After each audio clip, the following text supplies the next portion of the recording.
विश्वर सर्वश्रेष्ठ संविधान हूँ भारतीय संविधान। ये संविधान दिवस उपलक्षे आस्पायर एनजीओ तरफ आम एक सप्ताहव्यापी संविधान सचेतनता कार्यक्रम आयोजित करूँ। जो कार्यक्रम मुख्य उद्देश्य थिला जे लोक मान पाखरे कोभली भाव संविधान मौलिक अधिकार एवं मौलिक कर्तव्य सहित संविधान प्रस्तावना पहुँच पारे। एथि निमंते आम विभिन्न प्रकार कार्यक्रम करूँ।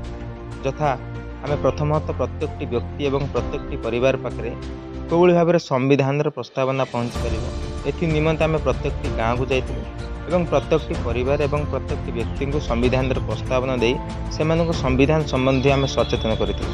द्वितीयतः संविधान विषय प्रत्येक लोक के भाव जानिबे या संबंधी आम विभिन्न अंचल एवं विभिन्न गाँव में संध्या समय संविधान एक चलचित्र प्रोजेक्टर जरिया चलई लोक मान सांविधानिक अधिकार एवं संविधान कोभली भाव प्रणीत कर संबंधी लोक मान सचेतनता कर।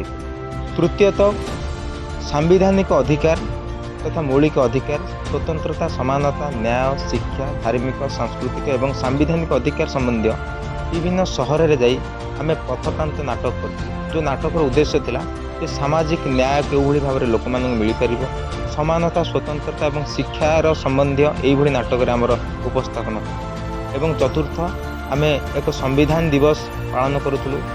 जो दिवस आमर भातकुरुआ गाँ हाटोड़ी ब्लॉक रे आम अनुष्ठित करूँ।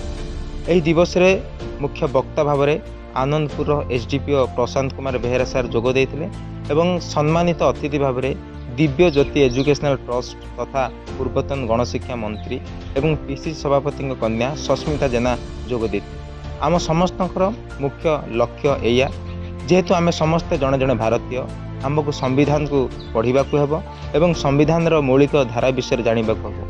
कहीं भारत कहले संविधान को बुझाए एवं संविधान कहले भारत को बुझाए।